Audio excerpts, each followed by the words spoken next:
자, 15절까지 있습니다. 이 말씀을 저와 여러분들이 한 절씩 나눠서 읽겠습니다.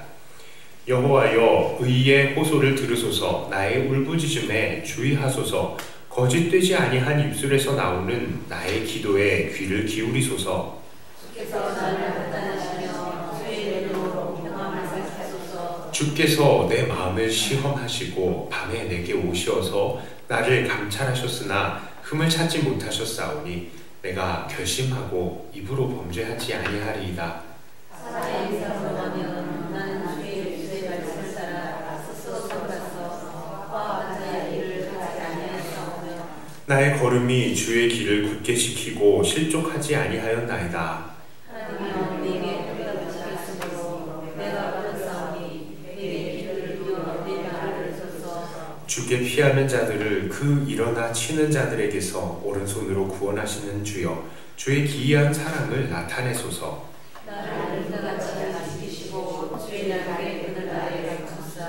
내 앞에서 나를 압제하는 악인들과 나의 목숨을 노리는 원수들에게서 벗어나게 하소서. 그들의 마음은 기름에 잠겼으며 그들의 입은 교만하게 말하나이다. 이제 우리가 걸어가는 것을 그들이 애워싸서 노려보고 땅에 넘어뜨리려 하나이다. 그는 이것을 지키려 하는 사자 같으며 hom이라고 자들의 들는 사자 같으니라. 여호와여, 일어나 그를 대항하여 넘어뜨리시고 주의 칼로 악인에게서 나의 영혼을 구원하소서. 여호와여, 이 세상에 살아있는 그들의 빚을 받은 사람에게서 주의 제물로 나를 구하소서. 그들은 주의 제물로 우리를 채우고 자녀를 얻어가고 그들의 남은 사는 그들의 어린아이에게 물려준 자니라. 함께 읽습니다. 나는 의로운 중에 주의 얼굴을 배우리니 깰 때에 주의 형상으로 만족하리이다. 아멘. 자, 오늘의 시에도 어김없이 다윗 그리고 다윗의 대적이 나타납니다. 1절부터 5절까지는 하나님 앞에 나오는 다윗이 어떠한 사람인지 다윗이 자기 자신을 돌아보면서 고백하는 내용입니다. 다윗은 어떤 사람입니까? 다윗은 거짓이 없는 사람입니다. 1절을 보니까 자기가 거짓이 없다 이렇게 이야기를 하죠.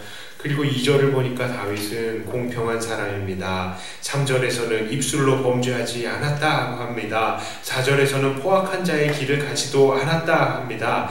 5절에서는 매사에 하나님께서 원하시는 길을 걸어왔다라고 합니다. 다윗은 이렇게 자기를 돌아보면서 자기가 바로 하나님 앞에 그렇게 하나님께서 찾으시는 의로운 사람이다 라는 것을 고백하면서 나옵니다. 사실 이렇게 나오는 다윗의 속사람도요, 하나님의 절대 기준으로 본다면 다윗도 그저 한 명의 죄인이죠. 또 그리고 하나님 앞에 떳떳할 수 없는 그런 사람일 것입니다. 자, 그럼에도 불구하고 다윗은 이렇게 하나님 앞에 좀 당당하게 나오고 있습니다.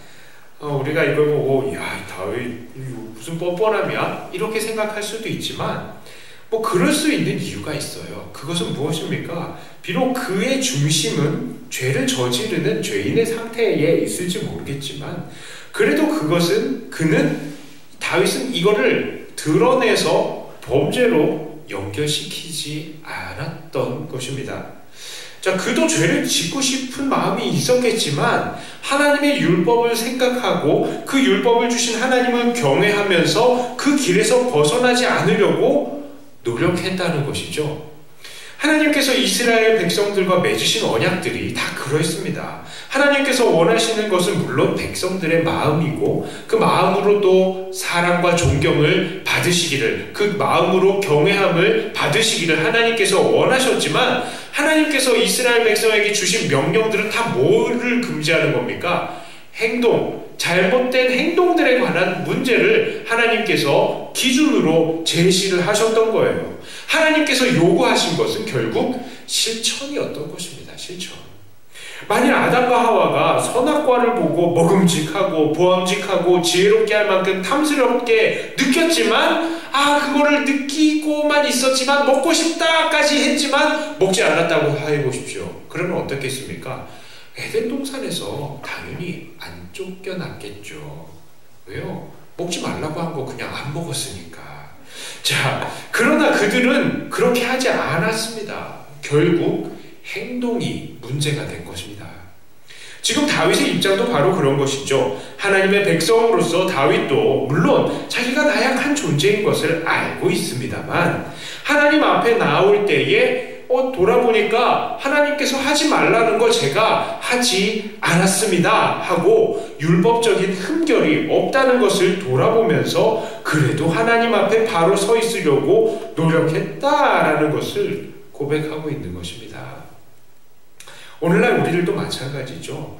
하나님 앞에 나올 때 우리들이 죄인인 거 당연히 고백하면서 나옵니다. 이건 우리가 하나님 앞에 보이는 겸손이기도 하죠.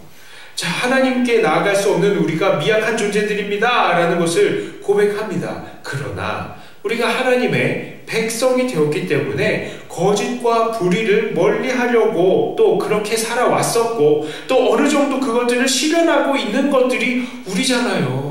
그래서 하나님 앞에 나왔을 때에도 하나님 나를 그런 범죄에서 범죄에 빠지지 않도록 나를 붙들어 주신 하나님 감사합니다 라고 그렇게 고백을 하고 하나님께 영광을 돌리지 않습니까? 우리가 매번 나올 때에 하나님 그 잘못 우리가 계속했습니다 이러고 있는 사람들은 없을 거예요. 많이 없을 겁니다. 있는 사람들도 물론 있겠지만 우리는 조금씩 더 주님을 닮아가고 조금씩 열매도 맺어드리고 있지 않습니까? 자, 그런데요 오늘 다윗의 대적은 어떤 자들입니까? 이 다윗의 대적들은요 권위자들이에요. 권위자들. 자, 이 대적들은 부자들이면서 권위자들이었다라는 것을 우리가 이렇게 볼 수 있는 게 10절의 말씀입니다. 이 10절에 보면요 그들의 마음이 기름에 잠겼다라는 말이 나오는데요. 이거는 직역을 하면은 자기 기름에 막힌 자들이다라는 것입니다. 자기 기름에 꽉 막힌 자들이다. 이걸 생각하시면 돼요. 너무 뚱뚱한 사람들 비하하는 게 아닌데 너무 살이 쪄가지고 기름에 꽉 이렇게 자기가 이렇게 잠겨 있는 상태를 말하는 겁니다. 살찐 사람들이 없기 때문에 제가 이렇게 말씀드린 겁니다. 여기 살찐 사람이 없잖아요. 여기는 그렇죠. 그만큼 많이 먹고 풍족한 환경에 처해 있는 사람들인 것이죠. 그래서 원어에는 마음이라는 해석이 없음에도 불구하고 그렇게 해석이 된 것은 바로 자기의 이 비대한 몸에 꽉 막혀 있어서 아무것도 하지 않으려는 이 게으른 상태를 나타내려 하였기 때문입니다. 우리 교회는 뚱뚱한 사람도 없고 이렇게 게으른 사람도 없으니까 하는 말이에요. 자, 그 다음에 이 사람들은 누구입니까? 감시자들이다 라고 할 수 있어요. 11절에 보니까요. 그리고 12절에 보니까 이 사람들은 다윗의 일행들을 물리칠 기회를 엿보고 있는 감시자들이었습니다. 그들은 은밀한 곳에 엎드려서 사냥감을 뚫어지게 관찰하는 이 젊은 사자와도 같다라고 묘사가 되어 있는데요. 이거 제가 종종 말씀드리지 않습니까? 이게 누구의 정례 특허입니까? 사탄의 정례 특허이죠. 사탄이 그렇잖아요. 사탄이 하나님의 백성들을 삼키려고 저 앞에 엎드려 있다가 갑자기 이 틈만 보이면 확 나와가지고 잡아먹는 그런 모습들을 하고 있다라고 종종 말씀드렸습니다. 그런데 바로 이 사람들이 그런 모습을 하고 있다고요. 그런 감시자들입니다. 또한 이들은 육에 속한 자들입니다. 이 14절의 말씀을 보니까요. 그들은 살아있는 동안에 그들의 분깃을 받고 주의 제물로 배를 채우고 자녀로 만족을 하고 그들의 어린이들에게 물려주는 자다라고 이렇게 말하는데요.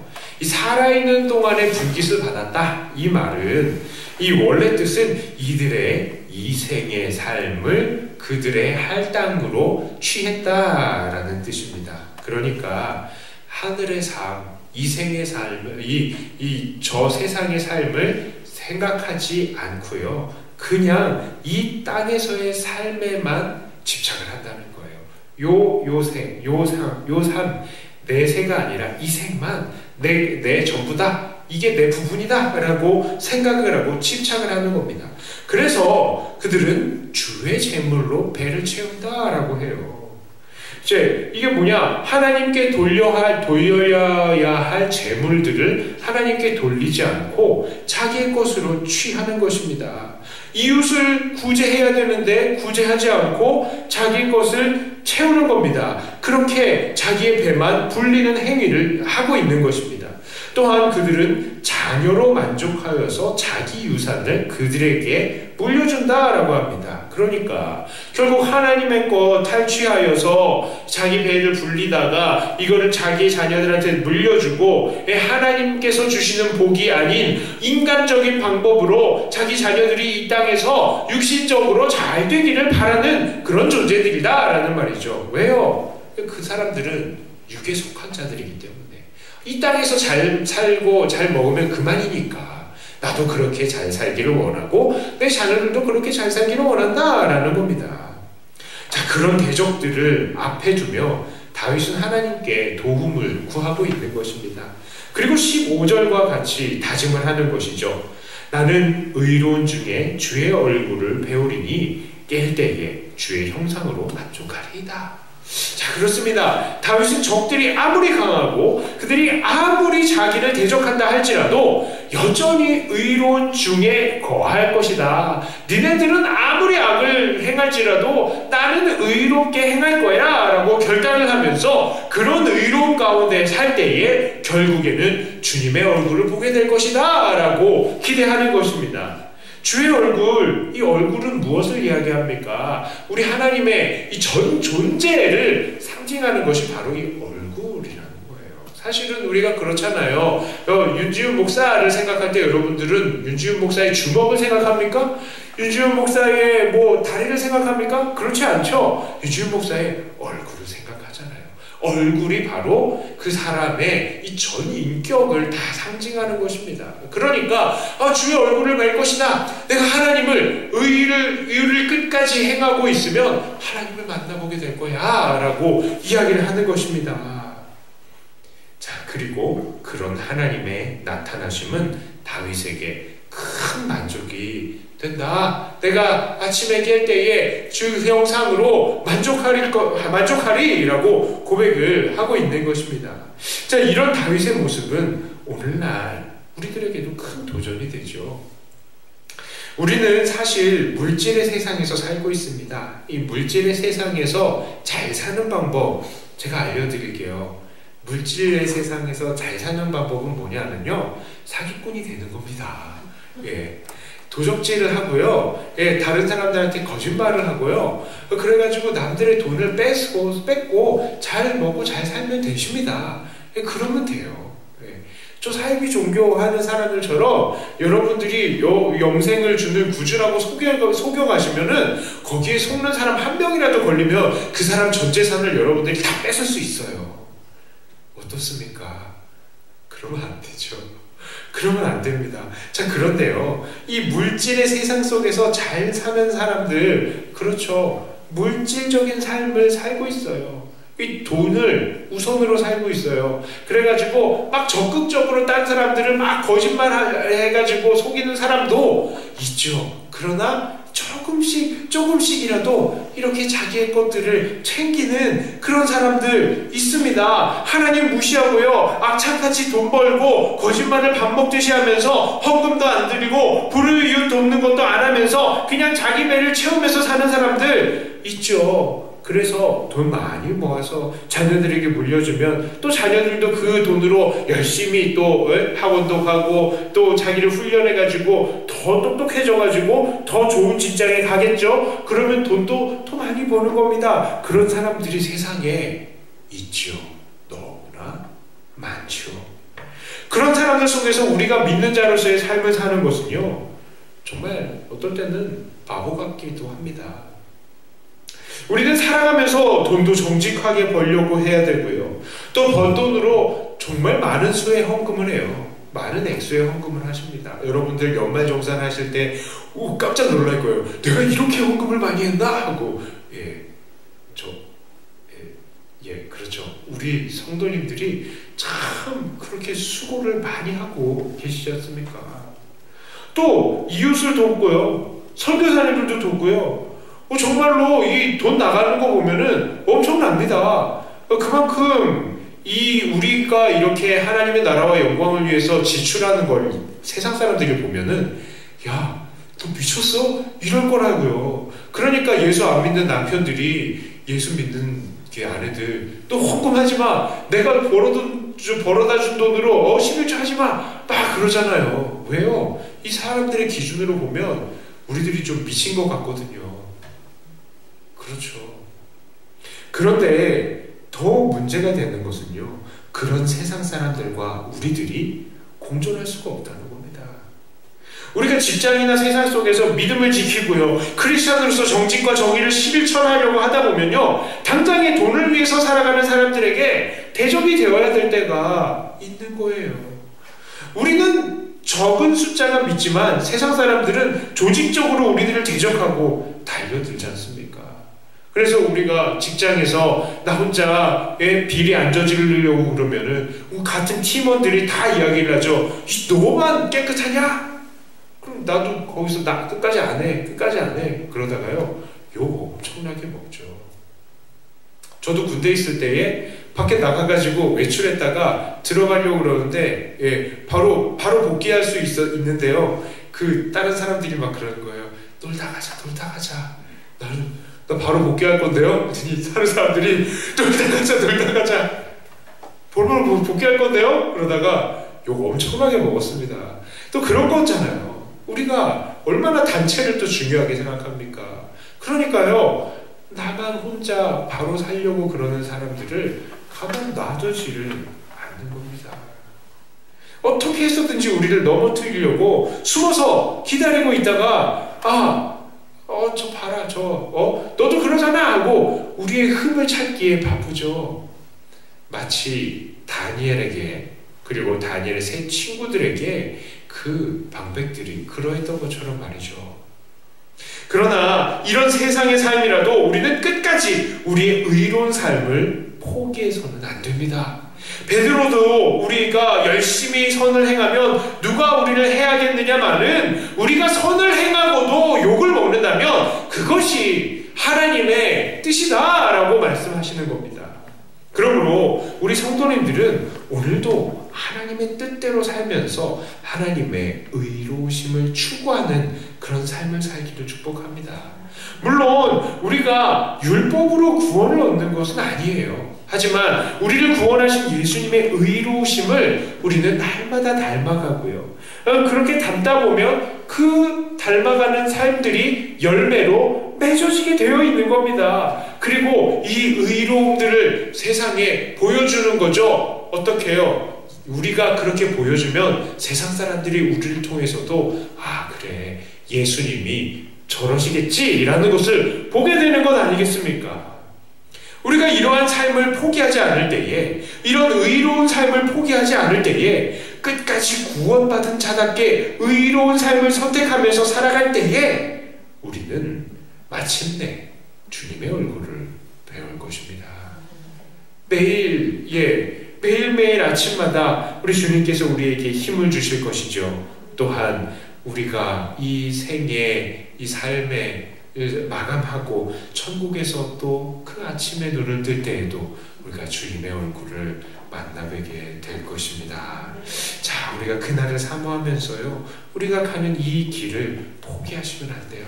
끝까지 하나님께서 주시는 이 의의 길, 이 생명의 길 끝까지 싸워나가시면서 늘 승리하시는 저와 여러분들이 되시기를 주님의 이름으로 축복합니다.